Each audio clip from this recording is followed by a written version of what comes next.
The summer of 1930 arrived with a peculiar chill in Pine Haven, Michigan. The Great Depression had just begun to sink its teeth into the small lakeside community, yet the Caldwell family maintained their annual tradition of retreating to their summer cottage on Lake Whisper. Sarah Caldwell, 17 and full of quiet determination, watched the familiar landscape of pine trees and weathered buildings pass by as her father's Packard rumbled down the dirt road. "We're almost there," her father announced, his voice strained with forced cheerfulness. The stock market crash had hit him hard, though he tried to hide it. Her mother sat silently beside him, gloved hands folded neatly in her lap, her once vibrant demeanor subdued by worry. Sarah's younger brother, Thomas, pressed his face against the window. "Will we still go fishing like last summer, Pa?" "Of course we will, son." Their father's knuckles whitened against the steering wheel. The cottage appeared through the trees, its weathered clapboard a pale grey against the evergreens. 2 stories with a wraparound porch, it had been in the family for 3 generations. As they pulled up, Sarah noticed something different. The usual warmth she felt upon arrival was absent, replaced by an unsettling stillness. Mrs. Fletcher, the caretaker who maintained the property year-round, greeted them with a tight smile. "Everything's ready for you," she said, handing over the keys. "Though I should mention there's been talk in town." "What kind of talk?" Sarah's mother asked. Mrs. Fletcher hesitated. "Just superstition. Some of the locals claim there's been strange happenings around the lake. Lights where there shouldn't be. Voices with no source." Sarah's father chuckled dismissively. "Well, we appreciate the local colour, Mrs. Fletcher, but I'm sure it's nothing more than fishermen's tales." The elderly woman's expression remained solemn. "Perhaps. Still, I'd keep away from the North Shore after dark if I were you." Her eyes lingered on Sarah, especially the young ones. As they unpacked, Sarah felt drawn to the back porch that overlooked Lake Whisper. The afternoon sun glinted off the water's surface, but shadows seemed to gather along the shoreline despite the bright day. She descended the wooden steps to the small dock that extended into the water. Kneeling at the edge, Sarah peered into the lake. Her reflection stared back, familiar yet somehow wrong. She tilted her head, and her reflection did the same, but with a slight delay, as though considering whether to follow her movement. A cold sensation crept up her spine. "Sarah, come help with the luggage." Her mother's voice broke the moment. That night, Sarah couldn't sleep. The unfamiliar sounds of the cottage, the creaking floors, the tapping of branches against her window, kept her awake. Around midnight, she rose and went to the window, drawn by an inexplicable urge to look at the lake. The moon cast a silver path across the water. At first, she saw nothing unusual, just the gentle ripple of waves against the shore. Then, a movement caught her eye, a figure standing at the water's edge, a girl about her age in what appeared to be a white dress. Sarah blinked, and the figure was gone. Sleep deprivation, she told herself, nothing more. But as she turned away from the window, a soft voice seemed to whisper, "I've been waiting for you, Sarah." She whirled around, heart pounding, but saw only the empty shoreline and the moonlight dancing on the water. Morning brought a semblance of normalcy to the Caldwell household. Sarah helped her mother prepare breakfast, while Thomas peppered their father with questions about fishing. No one mentioned the economic troubles that had followed them from Detroit, as though the cottage existed in a bubble where such concerns couldn't penetrate. "I'm going to explore the shore," Sarah announced after the dishes were cleared. Her mother frowned slightly. "Stay within sight of the cottage," she cautioned, "and be back for lunch." The day was overcast, the lake a sheet of slate grey beneath a similar sky. Sarah walked along the pebbled shore, collecting smooth stones and skipping them across the water.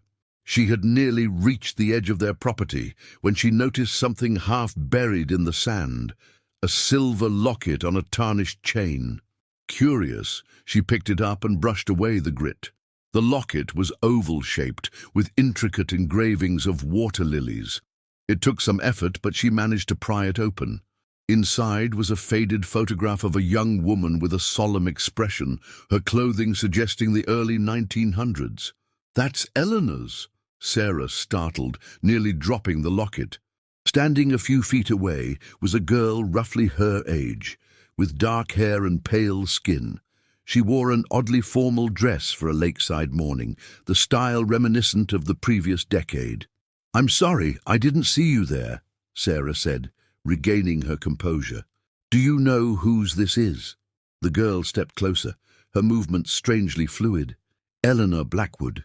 She lost it the summer she drowned." A chill ran through Sarah despite the mild temperature. "That's terrible. When did this happen?" 1917. They never found her body." The girl's gaze shifted to the lake. "Some say she still walks the shore at night, looking for her lost locket." "And you are?" Sarah asked, suddenly aware that the girl hadn't introduced herself. "Lily.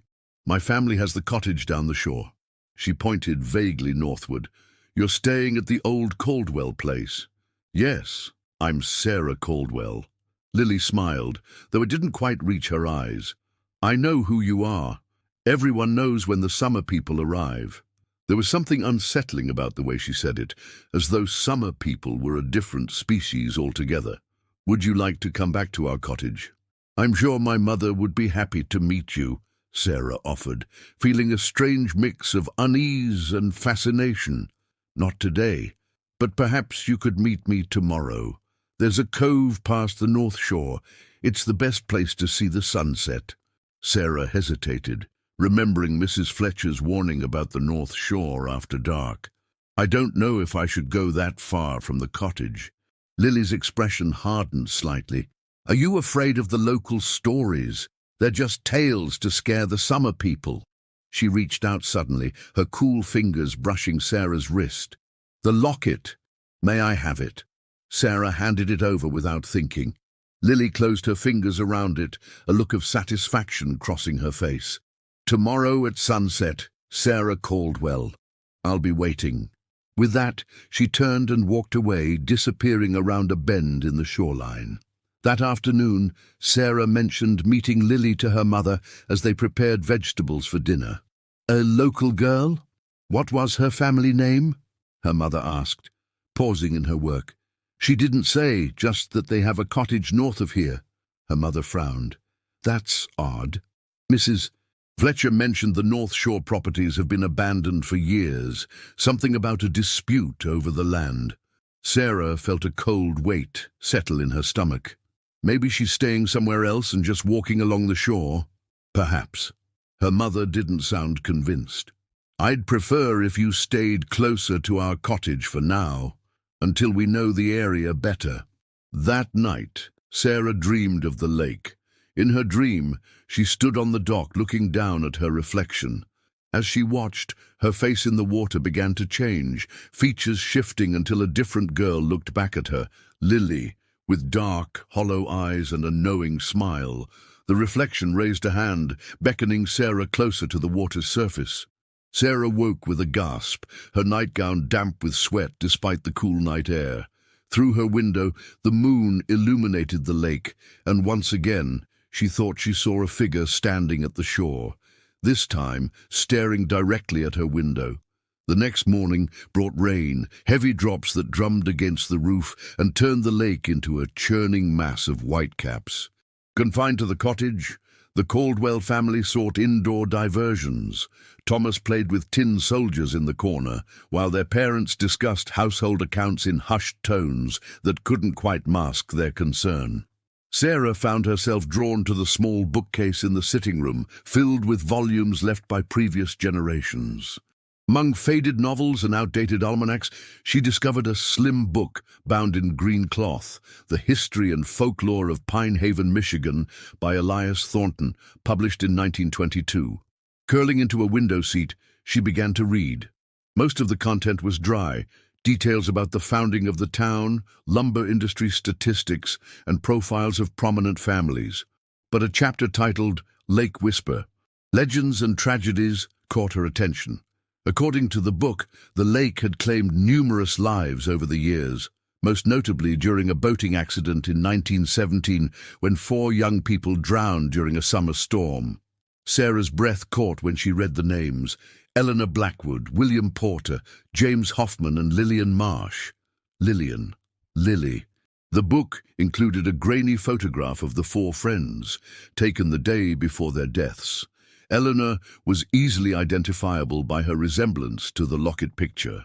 And there, standing slightly apart from the others, was a girl with dark hair and a solemn expression.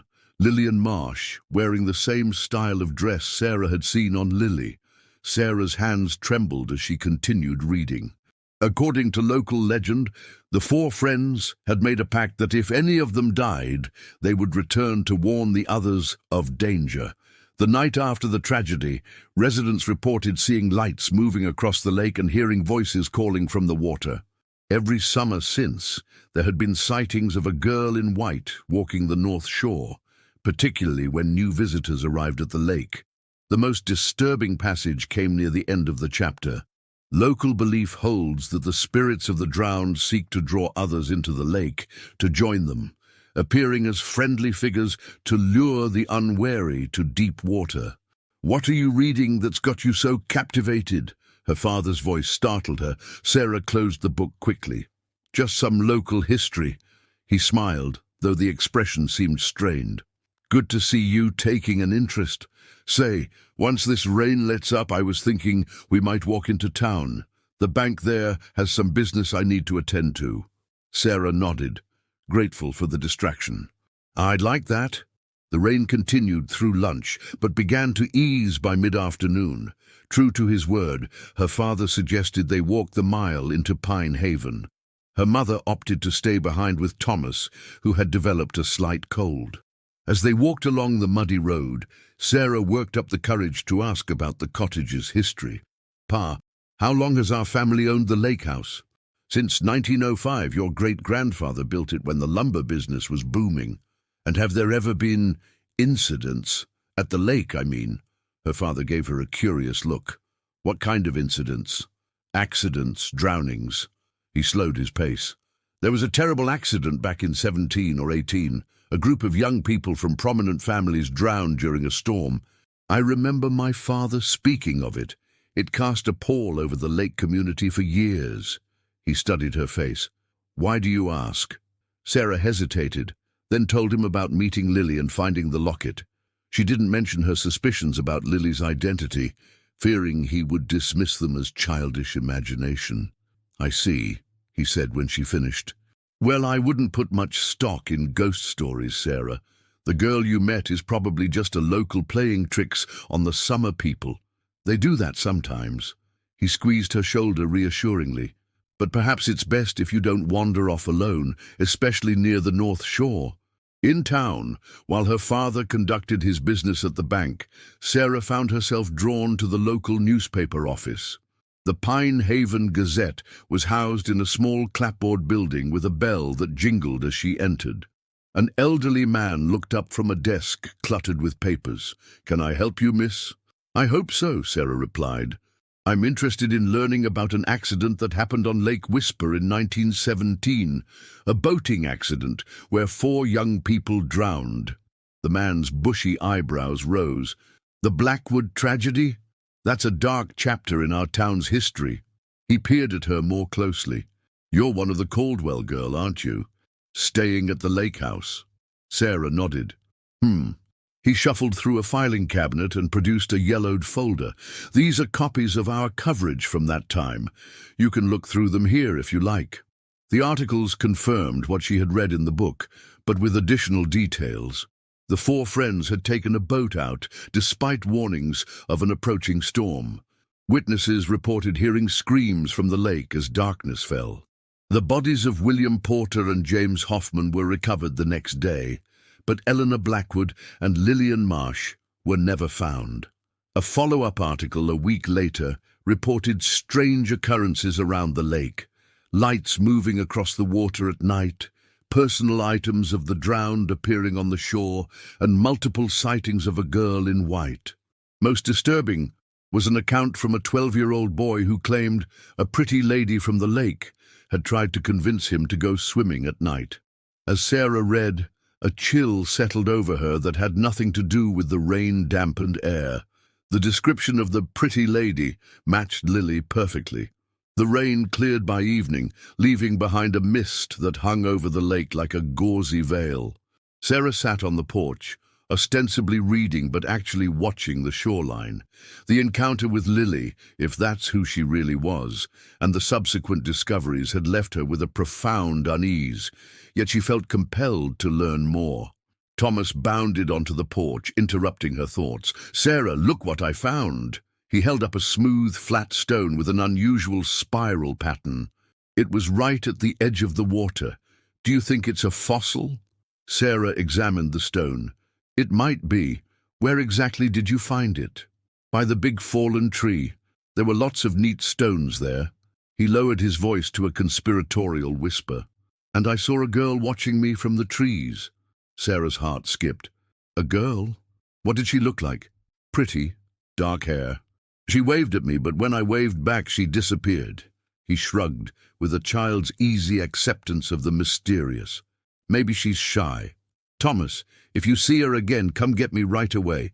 Don't talk to her. Promise?" He frowned. "Why not? Just promise me, Tom. It's important." "Fine, I promise." He pocketed his stone and wandered back inside, clearly puzzled by her intensity. After dinner, Sarah helped her mother with the dishes, debating whether to share her concerns. Before she could decide, there was a knock at the door. Her father answered it to find Mrs. Fletcher standing on the porch, a covered dish in her hands. "Evening, Mr. Caldwell. I brought some apple cobbler. Thought your family might enjoy it." "That's very kind, Mrs. Fletcher. Won't you come in for a moment?" The older woman stepped inside, her eyes scanning the room as if checking that everything was in order. When her gaze fell on Sarah, it lingered with an expression that might have been concern. After pleasantries were exchanged and the cobbler was placed on the kitchen counter, Mrs. Fletcher lowered her voice. "I noticed you walking to town today, Mr. Caldwell. Did you happen to inquire about the availability of other accommodations?"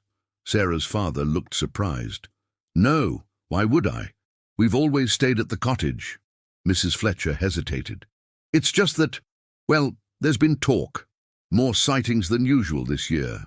"Sightings of what?" Sarah's mother asked. "The Lake girls." Mrs. Fletcher's voice dropped further. "Especially the Marsh girl. 3 children have reported seeing her in the past month." "Surely you don't believe in ghosts, Mrs. Fletcher," Sarah's father said with a forced laugh. "I believe in what I've seen with my own eyes, Mr. Caldwell, and I've seen things on that lake that can't be explained." She turned to Sarah. "You be careful, young lady. If a girl approaches you, especially one who seems out of place, you run the other way." After Mrs. Fletcher left, Sarah's father tried to make light of the warning. "Small towns and their superstitions. Next they'll be telling us to hang garlic by the windows." But Sarah noticed her mother was less dismissive, her eyes troubled as she glanced toward the darkened windows. That night, Sarah couldn't sleep. Every creak of the old house, every whisper of wind through the trees kept her alert and on edge. Around midnight, she heard a distinct tapping at her window. Tap, tap, tap. Heart racing, she slowly turned to look. At first, she saw nothing but darkness. Then a pale face appeared, floating in the blackness. Lily, her dark eyes fixed on Sarah with an intensity that froze her in place. Lily's lips moved, forming words Sarah couldn't hear through the glass. She seemed to be saying, "Come out, join me." Sarah shook her head, clutching her blankets tightly. Lily's expression hardened. She pressed a hand against the glass, and to Sarah's horror it seemed to pass through slightly, as though the window were made of water rather than solid matter. Then, abruptly, Lily vanished.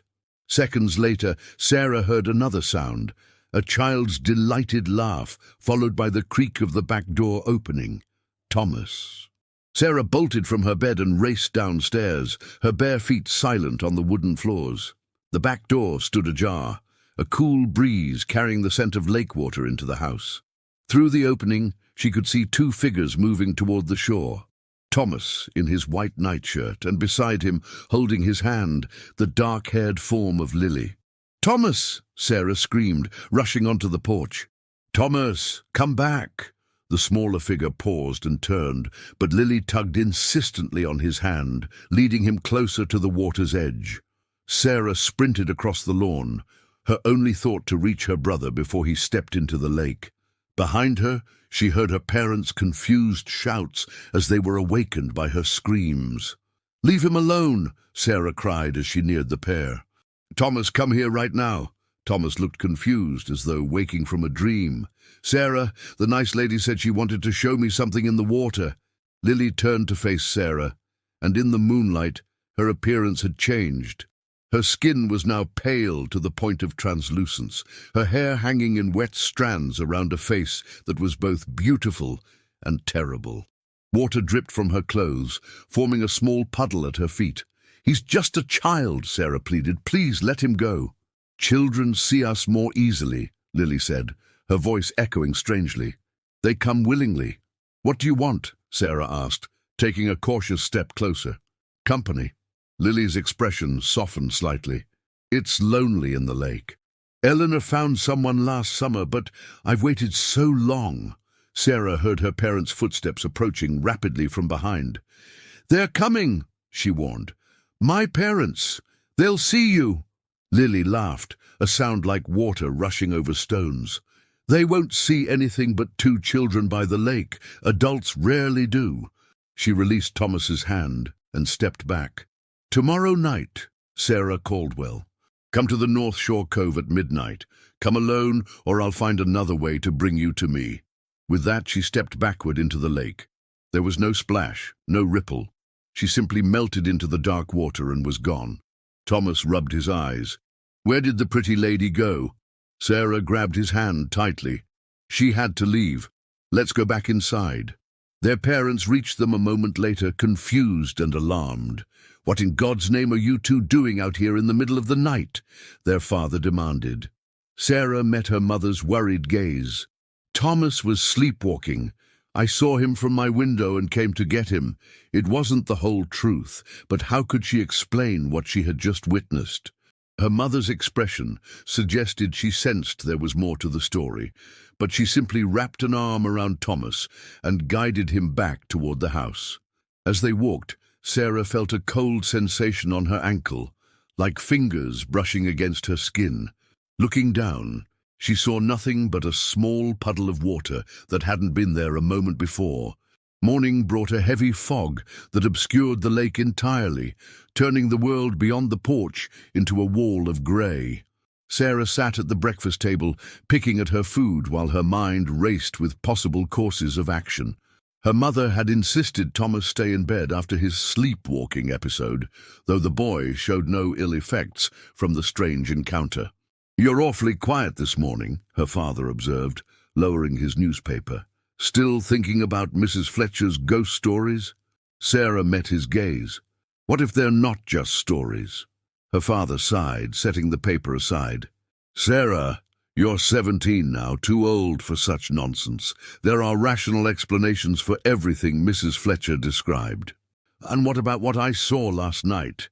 The words escaped before she could stop them. "You saw your brother sleepwalking, which is concerning but hardly supernatural." Sarah wanted to argue, to tell him about Lily's transformation and impossible disappearance into the lake, but she knew he wouldn't believe her. Instead, she stood abruptly. "I'm going to walk into town." Her mother looked up with concern. "In this fog? I don't think that's wise. I'll stay on the road. I need some air." Before either parent could object further, Sarah grabbed her light jacket and headed out. The fog enveloped her immediately, muffling sounds and limiting visibility to a few yards in any direction. The familiar path to town seemed alien under these conditions, landmarks appearing suddenly out of the greyness and disappearing just as quickly behind her. She had walked perhaps half a mile when she heard footsteps approaching from ahead. Tensing, she slowed her pace, ready to retreat if necessary. A figure materialized from the fog, an elderly man with a weathered face and kind eyes, leaning on a walking stick. He nodded a greeting. Miss Caldwell, isn't it? From the lake house. Sarah hesitated. Yes. How did you know? Small town. He smiled briefly. I'm Dr. Bennett, been the physician here since before you were born. He studied her face. You look troubled, young lady. Something about his gentle manner broke through Sarah's hesitation. Dr. Bennett, what do you know about the drownings in 1917, the 4 young people from the lake? His expression grew solemn. Ah, that business. He glanced around, then gestured to a fallen log beside the path. Perhaps we should sit a moment. Once seated, he continued. It was before my time, but some stories linger in a place. They say it wasn't just a boating accident, though that's the official record. What was it then? He lowered his voice, though there was no one else around. The locals believed one of them, Lillian Marsh, lured the others out onto the lake deliberately. There had been incidents before that night. Strange behavior. She'd become obsessed with local legends about the lake having special properties. What kind of properties? The kind that grant wishes, but at a price. He tapped his walking stick against the ground. The night they drowned, a storm came up suddenly. Unnatural, some said. The bodies of the boys washed up the next day, but the girls were never found. Sarah felt a chill that had nothing to do with the fog. And people have seen them since. The girls. Dr. Bennett's eyes narrowed slightly. Have you seen something, Miss Caldwell? She hesitated, then decided to trust him. A girl named Lily. She said her family has a cottage on the North Shore, but my mother says those properties have been abandoned for years. They have. The last of the North Shore cottages burned down in 22. He leaned closer. Listen carefully, Miss Caldwell. If you've seen her, Lillian Marsh, you must not go near the water alone, especially at night. They say she appears to one person each summer, usually a young woman about the age she was when she drowned. Why? Sarah whispered. To replace herself. To find someone to take her place in the lake so she can finally rest. He stood, suddenly looking every year of his age. I've said more than I should. Superstitious nonsense, many would say, but I've lived here long enough to know there are things about Lake Whisper that defy rational explanation. He turned to go, then paused. One more thing. If she's given you anything, any object at all, get rid of it. Throw it as far into the woods as you can, away from the lake. It creates a connection, you understand? A way for her to find you. Sarah thought of the locket she had found and given to Lily. What if she's given me something? His face paled. Then you must return it to the lake. But be careful. That's what she wants, to bring you to the water. As he disappeared back into the fog, Sarah sat for a long moment, processing his warnings. The sensible part of her wanted to dismiss it all as local superstition, but she couldn't forget the sight of Lily melting into the lake or the cold touch she had felt on her ankle afterward. Her thoughts were interrupted by a rustling in the underbrush nearby. Turning quickly, she caught a glimpse of white fabric disappearing among the trees. "Lily!" she called, rising to her feet. "I know you're there." Silence. Then a soft laugh from behind her. Sarah whirled around to find herself face to face with Eleanor Blackwood, not the faded photograph from the locket, but a pale girl with hollow eyes and dripping hair. "She told me about you," Eleanor said, her voice like water flowing over rocks. "The girl who asks too many questions." Sarah took a step back. "You're Eleanor, from the locket." The ghost, for Sarah was now certain that's what she was facing, tilted her head. "You found my locket. I lost it the day I died. Lily said you drowned. Is that what she told you?" Eleanor's expression darkened. "Lily doesn't tell the whole truth. Never has." She moved closer, her feet making no sound on the forest floor. "She doesn't just want company, Sarah Caldwell. She wants freedom." "Freedom from what?" "From the lake. From what she did to us." Eleanor's form seemed to flicker, becoming momentarily transparent before solidifying again. "She believes if she can find someone to take her place willingly, she can leave the water forever." Sarah's mouth went dry. "And you? What do you want?" "Justice." Eleanor's eyes flashed with a cold light. "Don't go to the North Shore tonight. Don't give her what she wants. If I don't, she'll come after Thomas again, or my parents." Eleanor shook her head. "She can only take someone who enters the water willingly. That's the rule." She began to fade into the fog. "Come to the dock at sunset. I'll show you how to protect yourself." Then she was gone, leaving Sarah alone on the forest path, the fog seeming to press in closer around her. When she returned to the cottage, she found her mother sitting alone on the porch, a troubled expression on her face. "Your father has taken Thomas fishing on the south end of the lake," she said as Sarah approached. "I wanted to talk to you alone." Sarah sat beside her, bracing herself for questions about her behavior. Instead, her mother pulled something from her pocket, a small leather-bound journal with faded gilt edges. "This was in the attic, in a box of my grandmother's things. I found it this morning while looking for extra blankets." She handed it to Sarah. "It's a diary from the summer of 1917. My grandmother was friends with the families of those who drowned. I think you should read it." Sarah opened the journal carefully, the pages brittle with age. The handwriting was elegant and precise, detailing the events of that fateful summer from the perspective of someone who had known all four of the drowned young people. According to the diary, Lillian Marsh had arrived in Pine Haven that summer from Boston, staying with relatives. She had quickly befriended Eleanor Blackwood, and through her, the two young men. But as the summer progressed, Lillian had become increasingly fascinated with local legends about Lake Whisper, particularly one that claimed the lake could grant immortality to those who performed a certain ritual during the summer solstice. The final entry, dated the day after the drowning, was chilling. "They are saying it was an accident, that the storm took them by surprise. But Martha Blackwood told me in confidence that Eleanor had been frightened of Lillian in the days before. She had spoken of joining with the lake and becoming something more than human. Poor Eleanor. I fear she followed her friend into darkness, never suspecting Lillian's true intentions." Sarah looked up at her mother, who was watching her closely. "You believe this, don't you? About the ghosts?" Her mother sighed. "I didn't want to, but last night when you brought Thomas in, I saw something in the water, a face, watching from beneath the surface." She gripped Sarah's hand tightly. "We're leaving tomorrow. I've already started packing." "No," Sarah said, surprising herself with her conviction. "If we leave, she'll just wait for the next family. The next child or girl my age." She thought of Eleanor's words. "There's a way to stop her. I need to stay until sunset." Her mother's face paled. "You've seen her too, haven't you? The girl from the lake."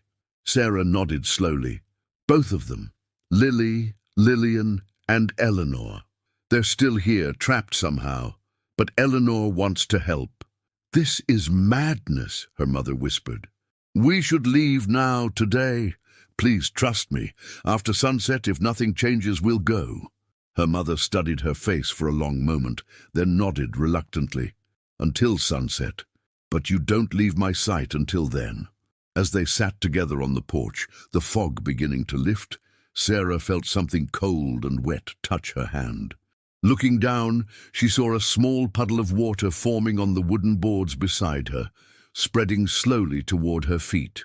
The remainder of the day passed in tense anticipation. Sarah's father and Thomas returned from their fishing expedition, empty-handed, but in good spirits, unaware of the conversation between Sarah and her mother. While Thomas napped, exhausted from the morning's adventure, Sarah's mother quietly informed her father of their plan to leave the following day, attributing it to concerns about his business requiring attention back in Detroit. Sarah retreated to her room with her great-grandmother's diary, searching for any additional information that might help her understand what she was facing.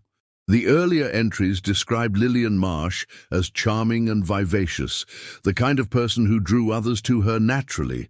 But as June turned to July, the diary noted subtle changes in her behavior, increased secrecy, late-night excursions to the lake, and an almost obsessive interest in local folklore. One passage caught Sarah's attention. Lillian asked the most peculiar questions today at the Hendersons' luncheon. She wanted to know if anyone had ever disappeared in Lake Whisper without a trace. Mrs. Peterson mentioned the Wallace child who drowned in Arrow 9, and Lillian became quite animated, asking for details about where exactly it happened. Eleanor looked uncomfortable throughout the conversation. I wonder if she's beginning to regret befriending the Marsh girl. As Sarah read, the light outside her window began to fade, the afternoon slipping toward evening. Her mother called her down for an early dinner, insisting that the family eat together like old times. The forced normalcy of the meal, her father discussing plans for tomorrow's drive, her mother nodding along, Thomas complaining about having to leave just as he was getting good at fishing, created a surreal atmosphere that made Sarah's skin crawl. She helped clear the dishes afterward, acutely aware of the sun's position as it descended toward the tree line. Sunset wasn't far off. Soon, she would need to make her way to the dock, as Eleanor had instructed. I'm going to get some air, she announced, moving toward the back door. Her mother followed quickly. I'll join you. Outside, the lake was unusually still, its surface like polished glass reflecting the reddening sky. Sarah walked to the edge of the porch, her mother close behind her. What exactly are you planning to do? Her mother asked quietly. Eleanor said to meet her at the dock at sunset. She's going to show me how to protect us. And you trust her? This ghost? Sarah hesitated. I don't know if I have a choice. But she seemed genuinely concerned about Lily's intentions. Her mother shook her head slightly. I still think we should simply leave. And what about the next family, the next girl Lily chooses? Do we just abandon them to whatever she has planned? Before her mother could respond, they heard Thomas's excited voice from inside. Pa! Come quick! Look what I found under my bed! They turned to see Thomas in the doorway, holding something small and silver that caught the light. Eleanor's locket. Where did you get that? Sarah asked, her voice sharp with sudden fear. Thomas looked surprised at her tone. I told you it was under my bed. Isn't it neat? There's a picture inside. Sarah's mother stepped forward. Thomas, bring that here right now. The boy approached reluctantly, clutching the locket possessively. But I found it. It's mine. Thomas, Sarah said gently, kneeling to his level. That locket belongs to someone else, someone who might be very dangerous. The pretty lady? Thomas asked, his voice small.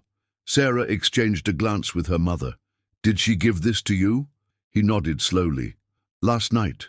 She said it was a secret between friends. She said if I kept it safe, she'd show me the treasure in the lake tonight. Sarah's blood ran cold. She held out her hand. I need you to give it to me, Tom.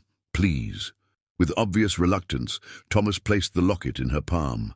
The metal felt unnaturally cold, and as Sarah closed her fingers around it, she could have sworn she felt a pulse, like a tiny heartbeat, from within.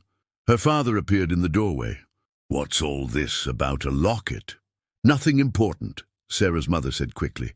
Just a trinket Thomas found. Sarah slipped the locket into her pocket, feeling its weight like a stone. The sun was now balanced on the horizon, casting long shadows across the lawn. I need to go to the dock, she said quietly to her mother. Now? Her mother hesitated, then nodded. I'll keep them inside. Sarah walked slowly down the path to the water, every sense heightened. The air felt charged, like the moments before a thunderstorm. At the dock, she stood alone, watching as the sun's lower edge touched the far shore of the lake. You brought it? Eleanor's voice came from behind her. Sarah turned to find the ghost standing at the other end of the dock, her form more substantial than before, though still slightly translucent in the fading light. Thomas had it, Sarah explained, pulling the locket from her pocket. Lily gave it to him last night. Eleanor's expression darkened. She's getting desperate, using a child. She moved closer, her feet making no sound on the wooden planks. The locket is a tether. As long as it exists in your world, she can reach you and your family. Doctor, Bennett said I should throw it into the woods away from the lake. No! Eleanor's voice was sharp. That's what she wants you to think. The locket must be returned to the lake, but not by you. She held out her hand. Give it to me. Sarah hesitated. How do I know I can trust you? You don't. A sad smile crossed Eleanor's face. But consider this. I've had 13 summers to take a life, if that was my intention. 13 summers watching families come and go. I've never tried to lure anyone into the water. And Lily has? Eleanor nodded solemnly. 3 times that I know of. The lake rejected them. They washed ashore, barely alive but breathing. She grows more determined each year. Sarah thought of Thomas, of how easily he had followed Lily toward the water. What happens if she succeeds? She takes their place in the lake, and they take hers, trapped between worlds, bound to the water. Eleanor's form flickered as the last sliver of sun disappeared. Quickly, the locket. Night is her time. Sarah placed the silver oval in Eleanor's outstretched hand. As their fingers touched, a jolt of electricity seemed to pass between them. And for an instant, Sarah saw a flash of memory that wasn't her own. A boat on dark water, screams carried away by wind, and Lillian Marsh standing with her arms raised to a storm-black sky, her face alight with terrible purpose. Eleanor closed her fingers around the locket. Go back to the house. Stay inside until morning. Don't look at the lake, no matter what you hear. What are you going to do? What should have been done years ago? Eleanor turned toward the water. Lillian bound us to this place with blood and intention. The locket is the physical link. If it's destroyed in the right way, the binding breaks. And then what happens to you? Eleanor looked back, her expression softening. Then we all go where we were meant to go 13 years ago. She stepped to the edge of the dock. Remember? Stay inside. Don't look at the lake. With that, she stepped off the dock, disappearing beneath the dark surface without a splash. Sarah hurried back to the house, where her mother waited anxiously on the porch. Did you see her? The ghost? Sarah nodded, taking her mother's arm. We need to get everyone inside. Close the curtains and no matter what, don't look at the lake tonight. Her mother didn't question further, ushering Sarah inside and immediately moving through the rooms, drawing curtains closed. Sarah found Thomas and her father in the sitting room, playing checkers. I think we should have a game night, she announced with forced cheerfulness. Maybe Monopoly? Thomas cheered at the suggestion, while their father raised an eyebrow but agreed good-naturedly. As they set up the board game on the coffee table, Sarah positioned herself so that she could keep an eye on the curtained windows.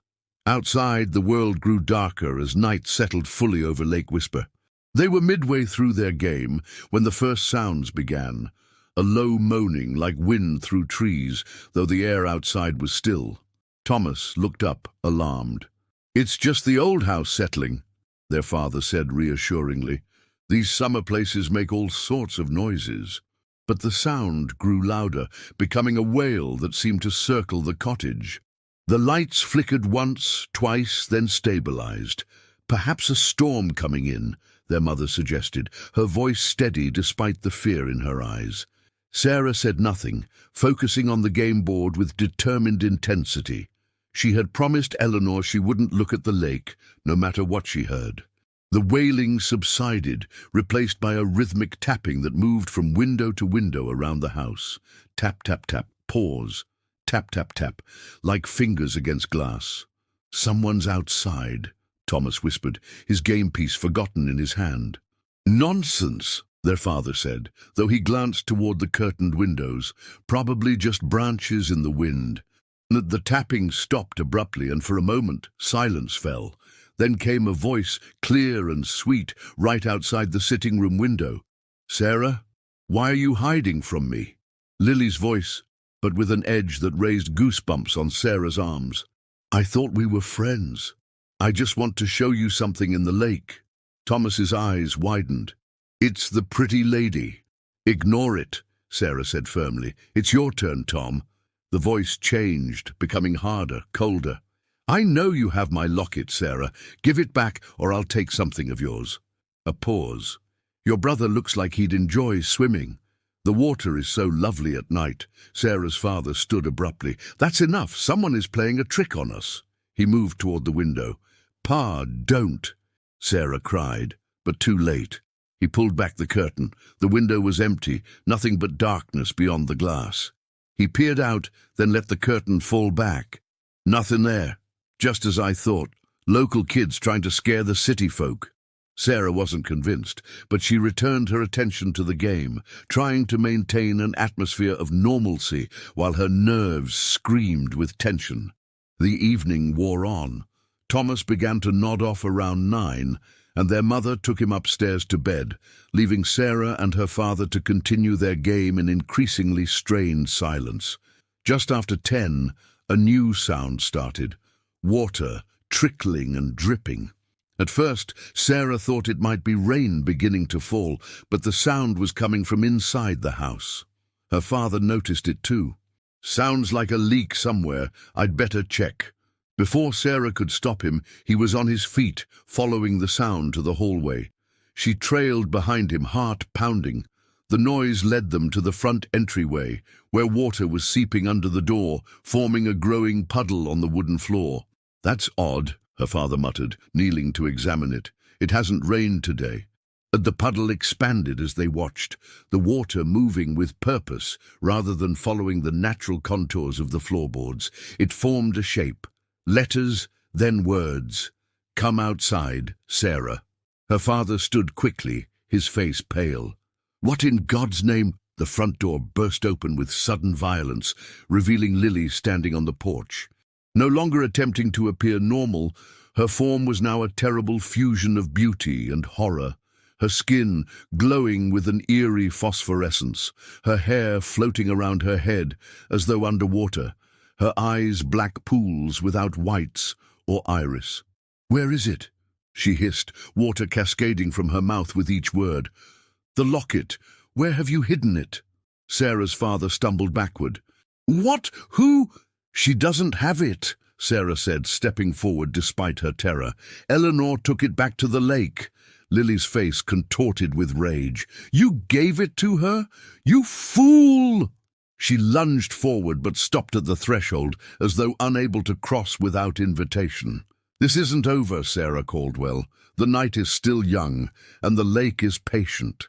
With that, she dissolved into a torrent of water that flowed back across the porch and down the steps, disappearing into the darkness.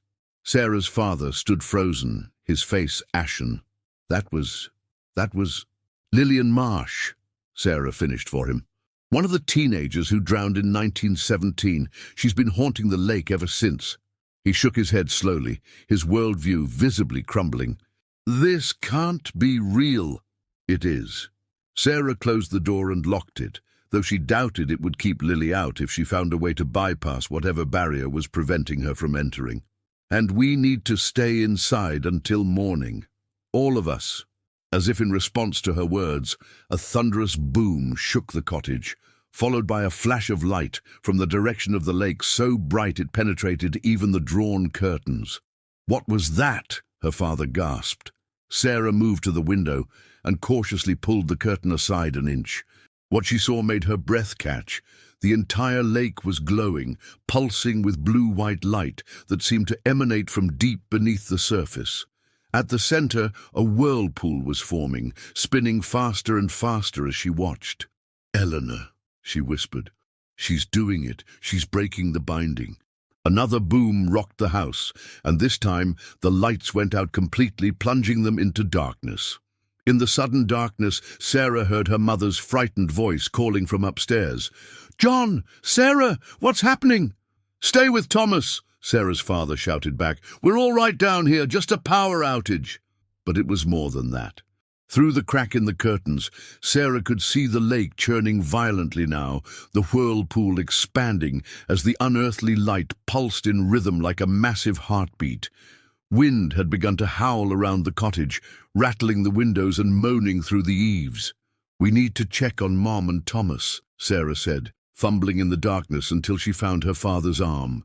He nodded, his face briefly illuminated by another flash from the lake. They made their way upstairs by feel, the wooden steps creaking beneath their weight. Thomas's room was at the end of the hall, its window facing the lake.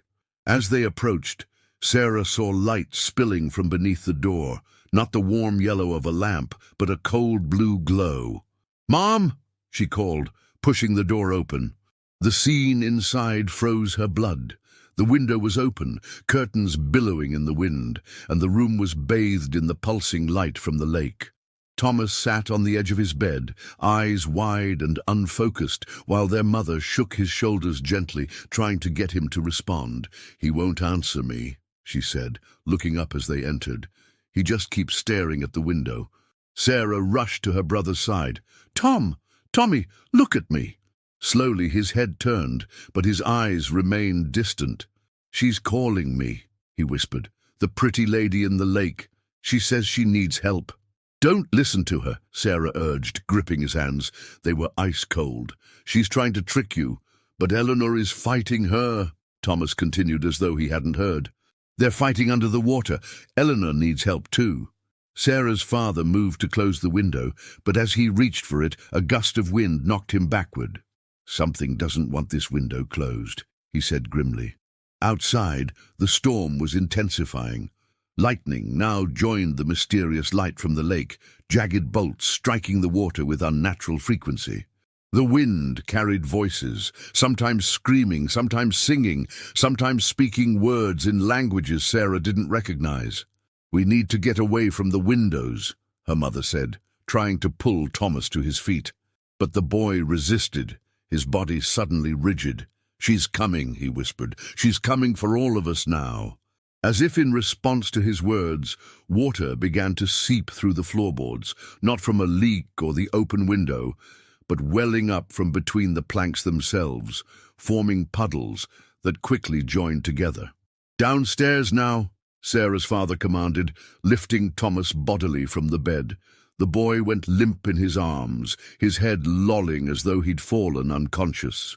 They hurried down the hallway, the strange water pursuing them, flowing uphill against all natural laws. At the top of the stairs, Sarah's father nearly collided with a figure emerging from the darkness, a woman in soaked clothing, her face half decayed, water streaming from her empty eye sockets. Sarah's mother screamed. The apparition reached for Thomas with skeletal fingers. "You can't have him," Sarah said firmly, stepping between the ghost and her family. "This isn't what Eleanor wanted." The ghost paused, tilting its ruined head as though confused. Then it spoke, its voice like stones grinding together. "Eleanor betrays us all. The binding must remain." "Who are you?" Sarah demanded, though she feared she already knew. "I am the lake," the apparition replied. "I am what remains of those who came before, those who sought power in the depths." It drifted closer. Lillian understood the bargain. One must remain to keep the others at bay. If she leaves, another must take her place. Behind Sarah, her father had begun to recite the Lord's Prayer, his voice shaking but determined. The ghost flinched at the words, its form becoming less substantial. "Go," Sarah urged her parents. "Take Thomas downstairs. I'll be right behind you." Her father hesitated, but her mother pulled at his arm. "Come on, John. Sarah knows more about this than we do." As they retreated down the stairs, Sarah faced the apparition alone. What happens if no one takes Lillian's place? The ghost's mouth stretched into a grotesque smile. "Then we all rise. All those the lake has claimed through the centuries, and we are many, Sarah Caldwell. So very many." A tremendous crash from outside shook the cottage to its foundations. Through the hallway window, Sarah saw that the whirlpool in the lake had grown massive, its center a void of absolute darkness. The wind had reached hurricane force, tearing shingles from the roof and branches from trees. "Eleanor is breaking the binding," Sarah realized aloud. "That's what this storm is. She's setting everyone free." "Not free," the apparition corrected, its voice fading as its form began to dissolve into mist. "Never free, only elsewhere." It reached for her one last time, fingers passing through her arm with a sensation like ice water injected into her veins. "Choose, Sarah Caldwell. Someone must take her place, or we all return."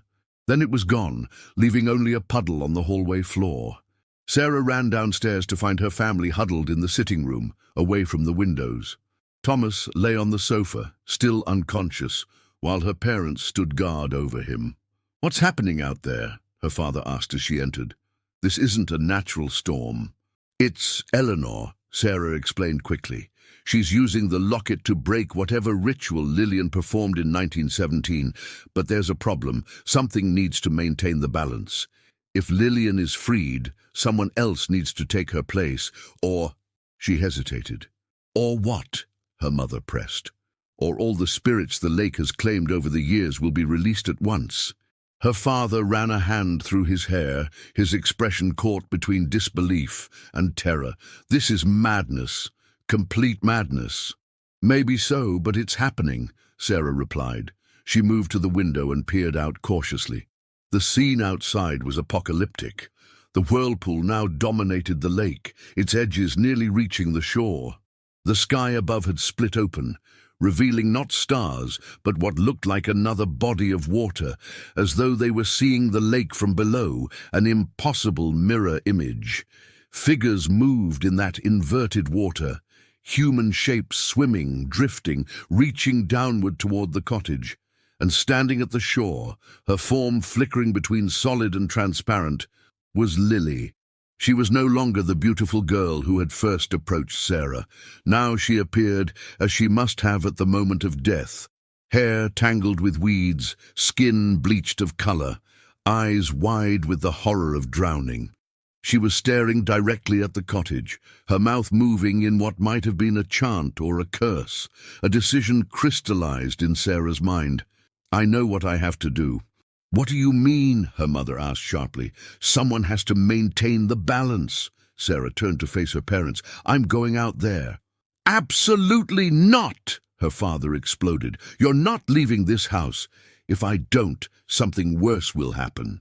Sarah gestured toward the window. "Look at what's happening already. This won't stop until someone makes a choice." Her mother stepped forward, gripping her shoulders. "There must be another way." "I'm not planning to sacrifice myself," Sarah clarified, "but I think I can convince Eleanor to complete the ritual properly, to break the binding without releasing everything else the lake holds." Her father looked unconvinced, but another violent tremor shook the house, causing plaster to rain down from the ceiling. "We don't have much time," Sarah urged. "The cottage won't withstand this much longer." After a moment of tense silence, her father nodded reluctantly. "What do you need us to do?" "Stay with Thomas. Keep him safe." She hugged them both quickly. "And trust me." Before they could object further, Sarah moved to the front door. As she touched the handle, she heard Thomas's voice behind her, weak but clear. "Tell Eleanor I said thank you." Sarah looked back in surprise. "For what?" Thomas's eyes fluttered open, suddenly lucid. "For showing me the truth in the water. It's not what Lily said at all." With those cryptic words lingering in her mind, Sarah stepped outside into the maelstrom. The wind hit Sarah like a physical blow as she emerged from the cottage, nearly knocking her off her feet. Rain lashed sideways, though the drops felt too heavy, too viscous to be ordinary water. The air smelled of lake weed and something older, something that reminded her of the ancient books in her grandfather's library, parchment and dust and secrets. She made her way toward the shore, fighting against the gale that seemed determined to push her back. Lightning struck the lake repeatedly, each flash revealing glimpses of faces in the churning water, dozens, perhaps hundreds of them, pressing upward as though against a membrane that was growing thinner by the moment. Lily stood at the water's edge, arms raised toward the inverted lake in the sky. She didn't turn as Sarah approached, though she must have heard her. "You've made a terrible mistake," Lily said, her voice somehow clear despite the howling wind. "Giving the locket to Eleanor, she doesn't understand what she's doing." "I think she understands perfectly," Sarah replied, bracing herself against a pine tree to avoid being blown over. "She's freeing everyone you trapped here." Now Lily did turn, her face contorting with rage. "Trapped? I saved them!" "I kept the others contained, bound to the deep water where they belong." She gestured wildly at the whirlpool. "Do you have any idea what sleeps beneath Lake Whisper? What has slept there since before this land had a name?" Sarah followed her gaze to the center of the vortex, where the darkness seemed absolute, a void that consumed even the supernatural light pulsing through the water. For an instant, she thought she saw something move within that darkness, something vast and ancient and hungry.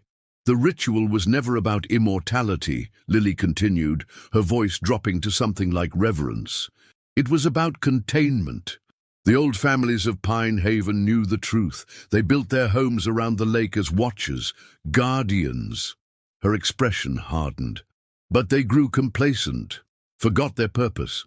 By 1917, only my grandmother remembered the old ways, the binding that needed to be renewed each generation.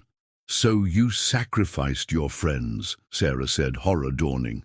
"Eleanor, William, James, you drowned them as sacrifices." "I tried to explain, to make them understand the importance," Lily insisted, "but they wouldn't listen. So yes, I did what was necessary. I renewed the binding with their lives and mine." A bitter laugh escaped her.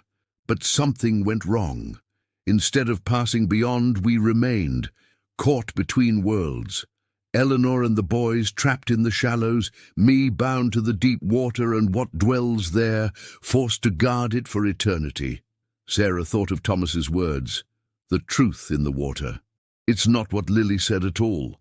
You're lying," she realized. "This isn't about protection or containment. This is about power." Lily's expression shifted, becoming colder, more calculating. "Clever girl.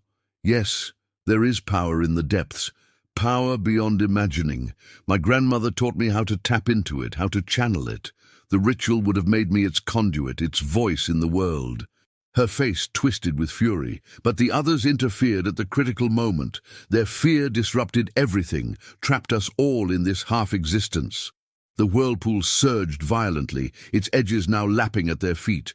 From its center, a column of water began to rise, spiraling upward toward the inverted lake above. "It's too late," Lily hissed. "Eleanor has broken the primary seal. Can't you feel it? The barrier weakening?"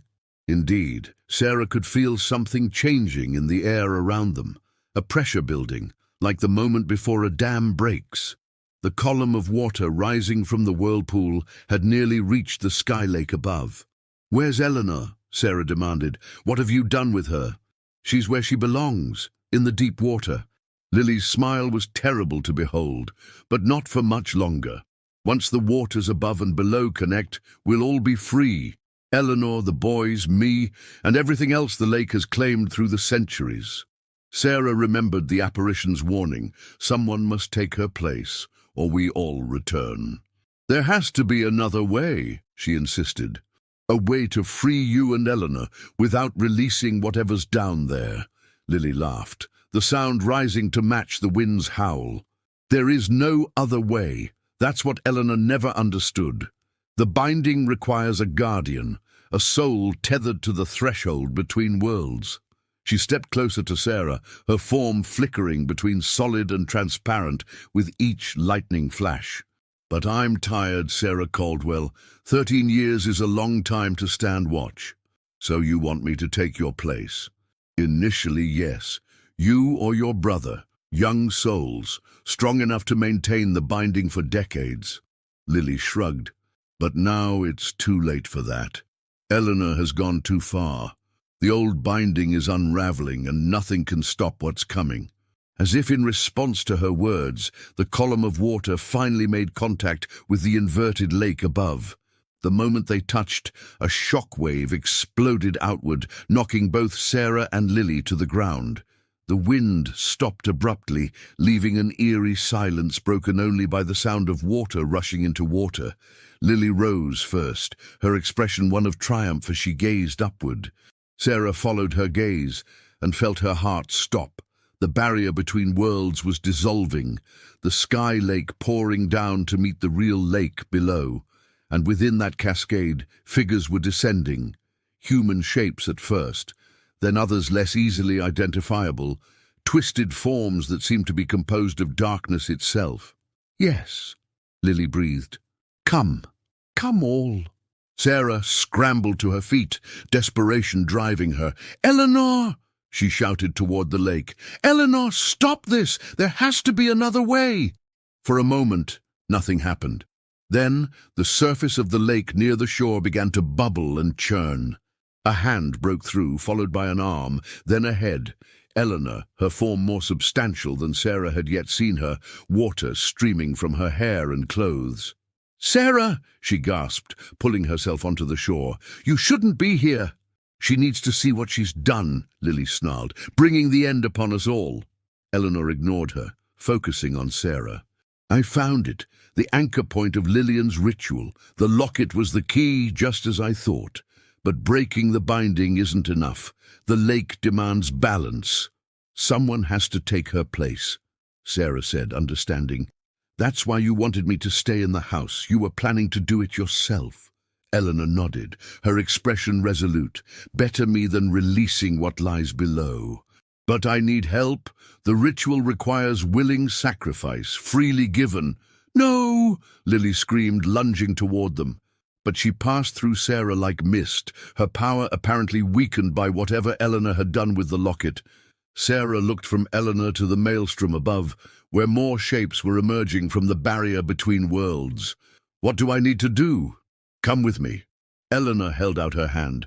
"Into the water, just for a moment." Sarah hesitated, every instinct screaming against entering the lake. But the alternative, allowing whatever was descending from above to fully materialize, seemed far worse.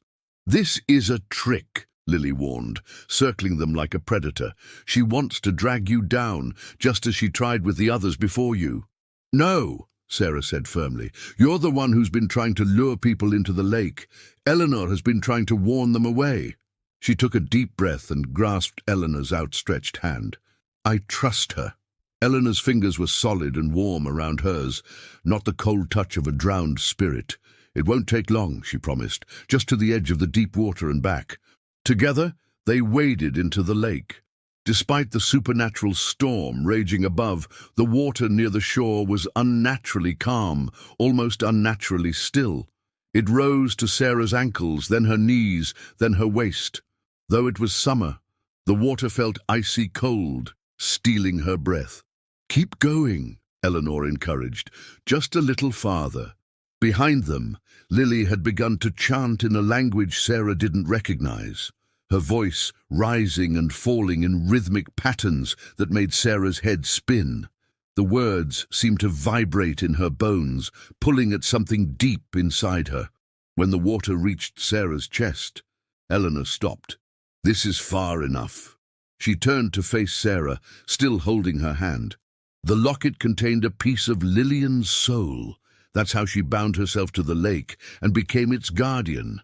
To complete the ritual properly, to close the gate without someone taking her place, we need a different kind of offering. "What kind?" Sarah asked, teeth chattering from the cold. "Not a life or a soul," Eleanor said firmly, "but a memory. A significant one, freely given and never to be reclaimed." Sarah blinked in surprise. "A memory. That's all. Memories have power, especially those tied to strong emotions." Eleanor's expression was solemn. "The memory will be gone completely, not just forgotten, but erased as though it never happened. No one but you will know it's missing." Sarah considered this. A memory seemed a small price to pay compared to a life. "Which memory?" "That's your choice. But it must be something meaningful, something that shaped who you are." Sarah closed her eyes, searching through her past for a memory she could bear to lose. Her first day of school? Her 12th birthday party? The day Thomas was born? No, none of those. It needed to be something personal, something that was hers alone. The answer came to her suddenly, her first real accomplishment, the moment she'd truly begun to believe in herself. She'd been 14, entering a writing competition she was certain she couldn't win. But she had won, and that victory had changed how she saw herself, given her confidence that carried her through the difficult years that followed. "I have it," she said, opening her eyes.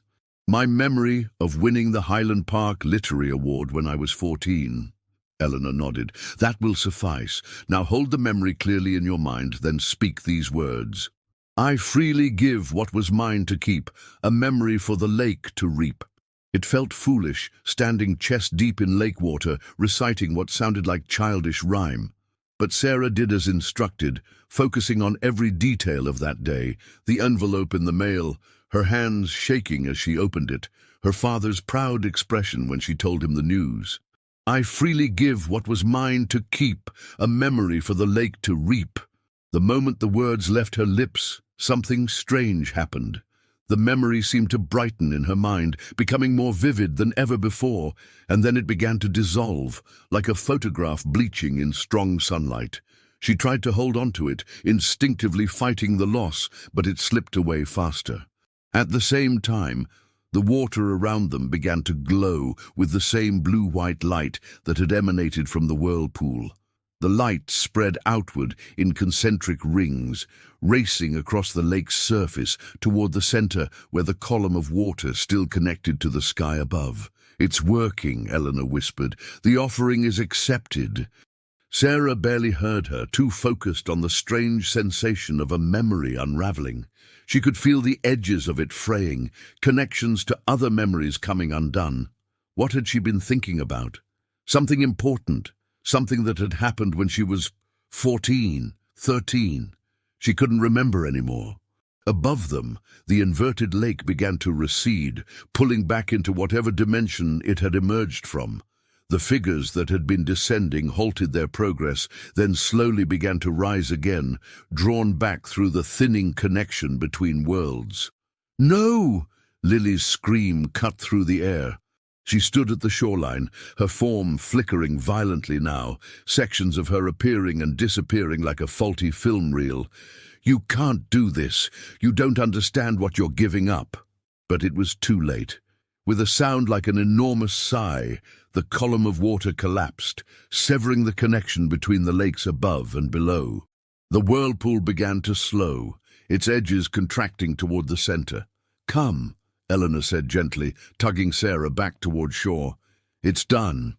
As they waded out of the water, Sarah felt strangely lightheaded. There was a blank spot in her mind, a space where something should have been, but she couldn't quite grasp what was missing. Lily stood waiting for them, her appearance now fully that of a drowned girl, skin bluish, hair tangled with lakeweed, eyes hollow and desperate. "What have you done?" she demanded, though her voice had lost its power, becoming thin and reedy. "Completed the ritual properly," Eleanor replied. "Closed the gate without binding a soul to guard it." "That's not possible," Lily insisted. "The lake requires a guardian." "No," Eleanor shook her head. "That was your grandmother's corruption of the original ritual. The lake doesn't need a jailer, just regular offerings to maintain the balance. Small sacrifices freely given, not lives taken by force." Sarah noticed that Eleanor was becoming less substantial by the moment, her form growing transparent as the lake behind them settled back to its natural state. "You're fading," she said, alarmed. Eleanor smiled sadly. "Yes, the binding is broken. We're all free to go now, Lillian, the boys, me, and all those who came before." Lily let out a wail of despair as her own form began to dissolve from the feet up, like paper burning from the bottom edge. "No, I'm not ready. There's still so much power to be claimed." "It was never yours to claim," Eleanor told her, her voice gentle despite everything. "Let go, Lily, it's time." Lily's form continued to dissipate, her face the last to remain, frozen in an expression of rage and disbelief, before it too faded away into mist. Eleanor turned back to Sarah. "Thank you. You freed us all." "Will I remember any of this?" Sarah asked, suddenly afraid that this too would be taken from her, another blank space in her mind. "You'll remember," Eleanor assured her. "Just not the memory you gave to the lake. That belongs to the water now, part of its essence."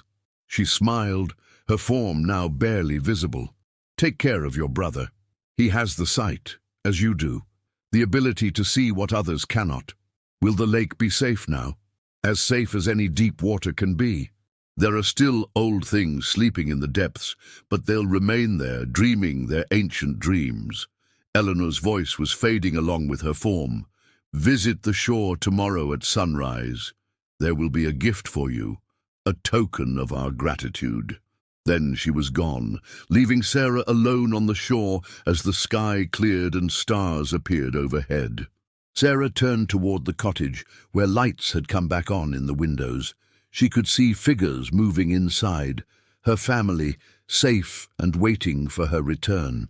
As she walked up the path, she tried to identify what memory she had sacrificed. There was a gap in her mind, like a missing tooth that her tongue kept probing, something about when she was 14, something that had made her proud. But the details were gone, washed away by the lake's power. The front door opened before she reached it, and her father rushed out, pulling her into a tight embrace. "Thank God," he murmured into her hair. "We thought we'd lost you."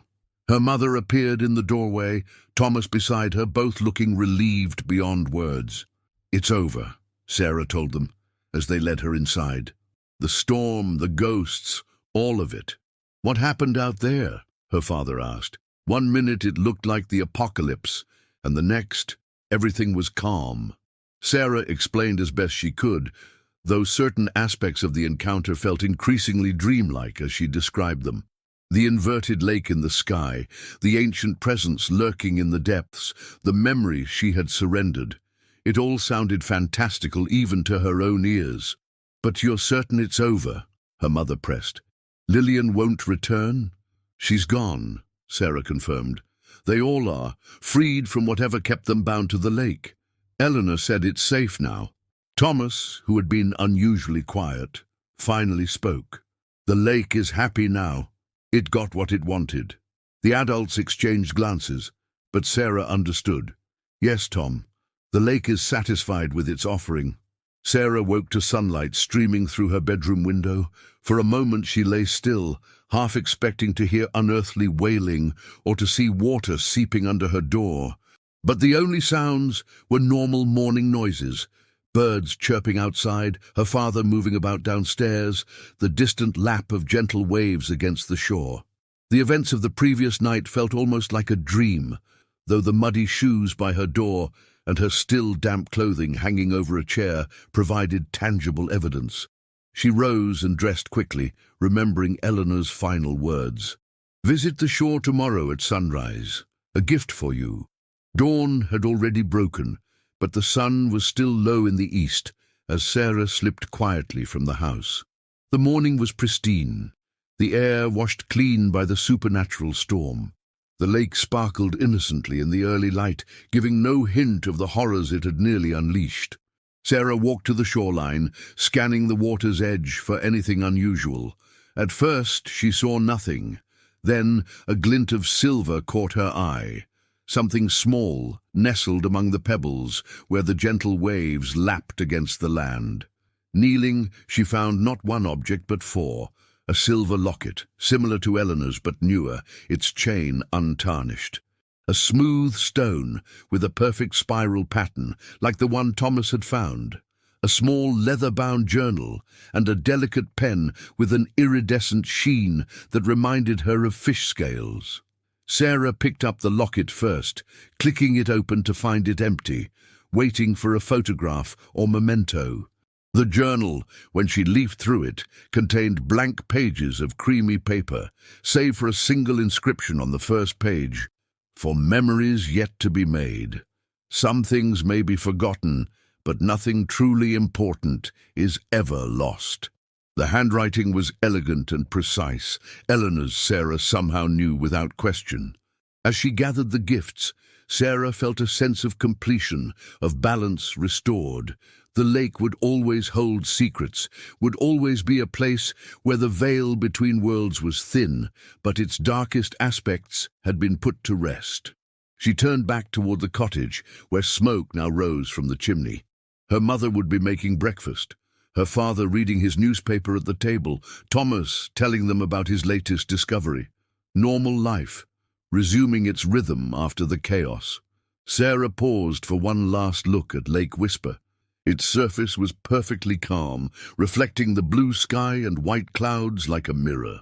For an instant, just the blink of an eye, She thought she saw faces in that reflection, Eleanor, smiling serenely, two young men she assumed were William and James, finally at peace, and even Lily, her expression no longer malevolent but simply sad, a girl who had made terrible choices in pursuit of power she couldn't understand.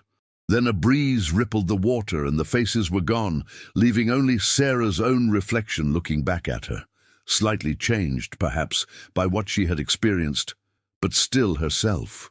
With the gifts clutched to her chest, she walked back to join her family, ready to create new memories to replace the one she had given to the lake. 1 year later, summer 1931, Sarah stood on the dock at Lake Whisper watching the sunset paint the water in shades of gold and crimson. The Caldwell family had returned to their cottage despite the previous summer's events, or perhaps because of them. Some experiences, her father had said, were too important to run from, even if they were frightening.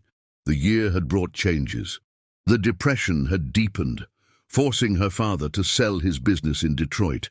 They had moved to a smaller house, learned to live with less. Yet somehow, these hardships seemed manageable after what they had faced at the lake.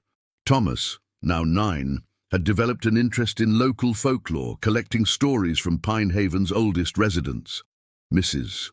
Fletcher, initially alarmed by their return, had eventually shared her own family's tales of Lake Whisper, stories that went back generations, speaking of the lake's mysterious properties and the proper ways to respect its power. Sarah had used Eleanor's journal throughout the year, filling it with her thoughts, observations, and increasingly her own stories. The pen never seemed to run dry, and words flowed easily when she used it, as though guided by an unseen hand. The locket remained empty. Sarah had considered placing photos inside, her parents, Thomas, even herself, but something told her to wait. The right images would present themselves in time. As for the memory she had sacrificed, the gap remained. Occasionally, someone would reference an event she couldn't recall, and she would have to pretend, smiling and nodding while internally probing the empty space in her mind. It was a small price to pay for the safety of her family and the freedom of souls long trapped. "Penny for your thoughts," came her mother's voice from behind her. Sarah turned, smiling. "Just thinking about how much has changed since last summer." Her mother joined her on the dock. "Indeed, though some things remain the same." She gestured toward the lake. "It's still beautiful, despite everything. Maybe even because of everything," Sarah suggested. "Knowing its true nature doesn't make it less beautiful, just more complex." Her mother studied her face. "You've grown this past year, not just taller." Sarah nodded, understanding what remained unspoken. She had glimpsed things most people never would, faced fears most couldn't imagine. It had changed her, matured her in ways that went beyond physical growth. "Do you ever regret coming back?" she asked. Her mother considered the question. "No. This place is part of our history now, the good and the bad. Running away wouldn't change that." From the cottage came Thomas's voice, calling them for dinner. As they turned to leave, Sarah caught a ripple in the water that didn't match the breeze, a deliberate movement like a hand waving goodbye. She raised her own hand in response, a subtle acknowledgement of the unseen presence. The lake had its secrets still, but they were no longer threatening. A balance had been struck, an understanding reached.